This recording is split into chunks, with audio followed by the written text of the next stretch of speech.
आने वाली एपिसोड में आप देखेंगे हरीम फायद की माँ की अपने घर में बहुत खिदमत करती हैं, उसके खाने पीने का और हर चीज का बहुत ख्याल रखती हैं। जब हरीम की माँ देखती है यानी कहकशां बेगम, तो हरीम उसकी खिदमतें कर करके थकी नहीं रही। तब उसे एहसास होता है कि मैंने हरीम के साथ क्या कुछ नहीं किया फायद की जिंदगी से निकालने के लिए, हालांकि मैंने उसे बदनाम भी कर दिया। उस सब के बावजूद हरीम मेरी इतनी खिदमत कर रही है, और अगर हरीम की जगह कोई और लड़की होती वो मेरी खिदमतें तो क्या, वो अपने घर में मुझे घुसने भी नहीं देती। लेकिन हरीम एक आला ज़र्फ की लड़की है, उसे वो फायद की वो बात याद आ जाती है कहकशां बेगम को, जब फायद ने अपनी माँ को कहा था, अम्मी आप हरीम से बिना वजह नफरत करती हैं, जिस दिन आप हरीम को पहचान जाएंगी आप भी मेरी तरह उससे मोहब्बत करने लगेंगी और मेरी पसंद पर फख्र महसूस करेंगी।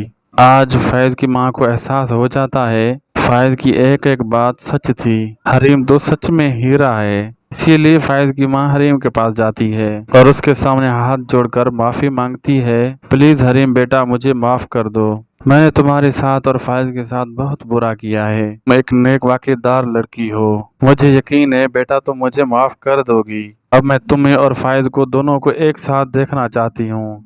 मैं फैज से भी माफी मांग लूंगी, तुम दोनों को एक ही कर दूंगी। दोस्तों अब आप क्या जानते हैं कि क्या होना चाहिए, क्या हरीम अपनी सास को माफ कर दे या ना। वीडियो में जो अच्छा लगा कमेंट सेक्शन में ज़रूर बताइएगा। वीडियो अच्छी लगी तो लाइक करें दोस्तों, शेयर करें, सब्सक्राइब करें। अल्लाह हाफिज़।